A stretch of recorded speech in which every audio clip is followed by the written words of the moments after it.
Hi, series recapped here. Today, I am going to explain the second part of a science fiction drama television series called Under the Dome. Spoilers ahead, watch out, and take care. After 3 days of being trapped inside the dome, the people of Chester's Mill start to lose their minds. Moreover, the soldiers appointed to guard the outside of the dome pack up and leave. This causes a riot that has to be stopped by the town's mortician Lester. He chants Bible verses and relates the disaster to the God's wrath that everyone from Chester's Mill should face. The people calm down, but with the town's resources running low, it is only a matter of time before they go wild. Suddenly, Linda falls unconscious and has to be rushed to the hospital. Meanwhile, Angie is still locked inside the bunker. Junior comes to visit with clothes and food. Angie secretly brings out the scissors she hid yesterday and attacks him, but the attempt goes in vain when Junior swiftly dodges. He says that he loves her the most, but she has to stay in the bunker until she loves him back. When she is alone, Angie tries to bang on the pipelines on the wall. It causes a pipeline to break, filling the bunker with water. She falls off the bed in the process and passes out. Julia is still investigating her husband Peter's disappearance. She finds his car in front of DJ Phil's trailer and asks him about it. It turns out Peter sold the car to Phil right before the dome appeared. Phil also reveals he is friends with Barbie, which means Barbie has been lying about not knowing anyone in the town. Suddenly, Phil falls unconscious as Linda did earlier. He is rushed to the hospital where several people with similar problems have gathered. Joe and Nori are also at the hospital. Alice and Carolyn are worried about them after they had a seizure last night. Alice, being a doctor, volunteers to help around the hospital that lacks medical professionals. An epidemic has spread around the town, but the hospital runs out of masks and gloves and has a minimal supply of antibiotics. Still, Alice and the nurses try their best to help everyone.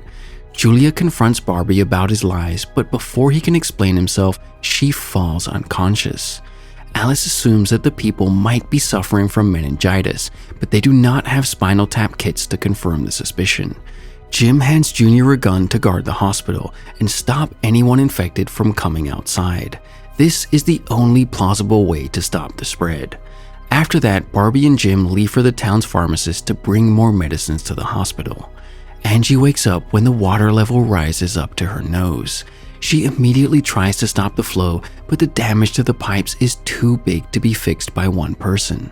In the hospital, Julia meets Phil, who tells her that he was supposed to meet Peter in a cabin.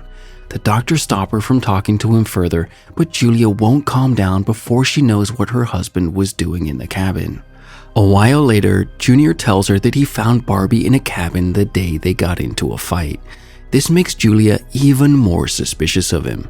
She walks out of the hospital through the back door and drives away to look for the said place. In the meantime, Barbie and Jim walk into the pharmacist to see the place is in shambles. Someone came there before them and took away all the medicines. Jim suspects it was Lester and rushes to his home. Lester is burning the medicines in a furnace, claiming that God wants them all to die and they shouldn't resist it. The other two arrive and stop him before taking the medicines away. Linda is still in a critical condition in the hospital. An elderly woman gives up her medicine to save Linda's life since she is more important to the town.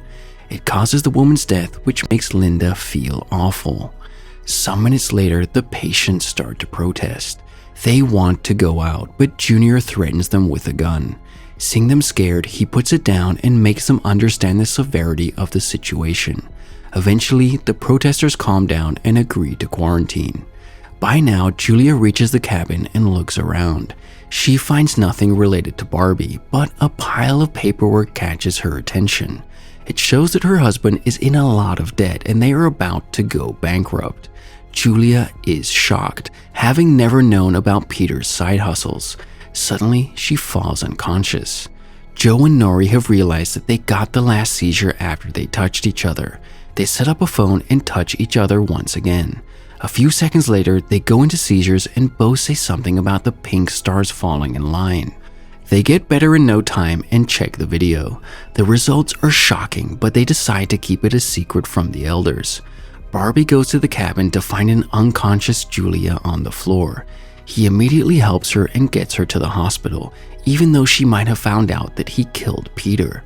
Linda tells Jim about the bravery Junior showed that day. Since she is low on deputies, she appoints him to the police force. When Julia wakes up, she asks Barbie about his relationship with Peter. It turns out Barbie works as an enforcer for a betting company. His job is to get money from the people who refuse to pay after losing. Peter lost a lot of money in a bet, hence Barbie was sent to get money from him. Julia is shocked to find out the truth, but Barbie doesn't tell her about his meeting with Peter. At night, Jim returns home to see Lester waiting for him. He has come to return the money they got from the propane import. It is then revealed that they were selling it to youngsters outside the town to create recreational medicines. They made a lot of money using their position, but now, at the time of emergency, Lester wants to let go of all of it. After he leaves, Jim hears bangings on the house's pipeline. He goes down to the bunker to finally see Angie chained to the bed. Angie begs him to let her free, but Jim doesn't listen, scared that his son will be convicted. The following morning, Lester returns to Jim. He claims to have heard the word Moab repeatedly, but Jim thinks it's his hearing aid malfunctioning. Lester has completely lost his mind and believes that he is a messenger of the dome. Joe and Nori are together when they see a large group of butterflies stuck to the other side of the dome. It is affecting the magnetic field of the atmosphere, attracting non-seasonal butterflies towards itself. When they clear up, many buses filled with civilians arrive outside Chester's mill. They are the relatives of the people stuck inside coming to say hi as per the government's orders. Several people gather near the dome to meet their loved ones who they haven't talked to in a while. Linda also meets her fiancé. Outside, the appearance of the dome has become international news. Several reporters are covering the emotional reunion of the separated people. Meanwhile, Lester continues telling people about Moab and how God is leading them to death. Jim tries to stop him, but Lester in turn wants him to confess his wrongdoings to the public. He gives Jim a day to come clean and threatens to reveal his crime if he doesn't. Julia meets her sister-in-law in the crowd, who shows her a letter from Peter. In it, he apologizes to everyone for what he is about to do and says Julia deserves better. A devastated Julia assumes he has run away because of the debts. By the end of the day, the military clears up the visitors and starts moving away. Barbie uses his old badge to talk to a soldier and ask him what is going on. Even the guy doesn't know what the government plans to do, but they have been ordered to clear up the area as soon as possible and never think of returning. The news shocks Barbie, and he tries thinking of a plausible explanation for the order. Then he remembers Lester talking about Moab and figures out it means mother of all bombs. The military plans to bomb Chester's mill to get rid of the dome. It is probably because the dome is altering the magnetic field and harming the life of the organisms outside. Today's visit of the civilians was also the last gift to the people of Chester's mill before their death. He tells Julia, Linda, and Jim about this, and they all work to alert the people. Everyone is asked to gather at the underground tunnel, which is their only hope for survival. Knowing that they are about to die anyway, Jim lets go of Angie. She runs to her house but cannot find her brother Joe. In one of the rooms, Junior is waiting for her with a gun. He tells her about the bomb and apologizes for everything he has done to her. After finding out they are gonna die, Angie lovingly puts him on her lap and waits for the impact. In the tunnel, Alice and Carolyn panic because Nori is nowhere to be seen. Meanwhile, Nori and Joe are outside, still looking for Angie to alert her about the bomb. Joe is worried to death about his sister, who hasn't returned home since the night the dome appeared. At exactly 1:15, the missile is launched. Joe and Nori see it and lock lips for the last kiss before their deaths. But to their luck, the dome stops the missile and protects the entire town and its people. Jim runs to the border to see the areas outside of the dome have been completely destroyed, but the bomb didn't cause a single dent to it. He is joined by Lester, who still wants him to come clean to the public. Since no one is around, Jim takes the opportunity to stick Lester's hearing aid to the dome, which causes it to explode and kills him instantly. Soon, everyone comes to the borders to witness the damage caused by the bomb. Angie is still with Junior in her room. She assumes he is going to lock her again and attacks him before he makes the first move. He chases her outside but eventually loses her. Somewhere else, a car crash causes the water tank to explode, which further wastes their supply of water. The crash is caused because of Alice, who is low on insulin and is hallucinating. The radio tower stops picking up signals and only plays a strange tune. All the police walkies in the town also do the same. Dodie constructs a special device and finds out a particular frequency is blocking all others, and the signal is coming from inside the dome. She and Julia set off to look for it. The town gets its water supply from a lake inside the dome, so the people are not worried about running out of it. However, Linda and Barbie discover that the lake is filled with methane because of a pipeline that the dome broke. The water is poisonous and they have no way to filter it.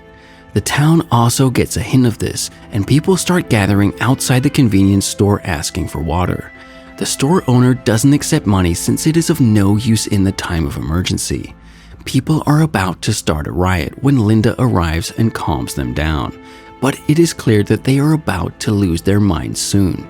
Junior is looking for Angie when Linda finds him and calls him to the convenience store. She appoints him to manage the people and any conflicts that arise throughout the day. In the hospital, Alice is on the verge of death and desperately needs insulin to survive. Nori takes it upon herself to steal a dosage of insulin from other people in the town.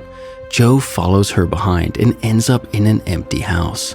As they try to break in, a man points his gun at them and reveals that he took his last shot yesterday. Then they break into the next house and find several batches of the medicine in the fridge. However, a kid stops them and reveals that he is the diabetic one who needs the medicine. Nori cannot get herself to steal the medicine from the little boy, but Joe takes a single dosage for Alice. Angie ends up in Rose's diner and tells Rose everything Junior did to her. As Rose tries to calm her down, two thugs enter the diner to rob it. When the girls retaliate, the guys strike Rose and kill her. Angie puts up a strong fight, but she is knocked out in the end. By now, people have started a riot outside the convenience store. Many of them steal food and water and fight in the streets. The police try their best to stop the commotion, but are outnumbered by the people. Angie and Joe are on their way back to the hospital when Julia and Dodie approach them. They register that the signal that is blocking the radio frequencies is somehow coming from the couple. Joe tells them about the seizures they have been getting, which also started when the dome appeared. It is clear that Joe and Angie have some kind of connection to the dome, but they are unsure what. Barbie enters the diner to see a guy stealing supplies. He holds him down before rescuing Angie. Outside, Linda brings out her gun to stop the riot, but before she shoots anyone, it starts to rain. The people stop fighting, relieved that they won't die of starvation anytime soon. Barbie hands an unconscious Angie to Jim, unaware of his intentions. Jim says he is taking her to the hospital but brings her to his home instead. In the meantime, Julia and the group are on the border. When Angie and Joe touch the dome together, the blockage of the frequency stops. This further proves their connection to the dome. When it gets dark, Julia and Barbie meet in front of her house. They hug, tired of everything that happened today. Julia has started to develop feelings for the person who killed her husband. Angie wakes up in Jim's house and asks him what she is doing there. Jim promises to let her go after she listens to what he has to say. He wants her to not tell anyone about her abduction, and in turn, he will do everything to protect her when the people go wild. A girl like Angie with her brother cannot survive on her own, so it is in her best interest to take the offer. But before she does so, Junior arrives home and the episode ends. Subscribe for more videos like this, turn on the notification, and leave a like to help the channel out. Thanks for watching.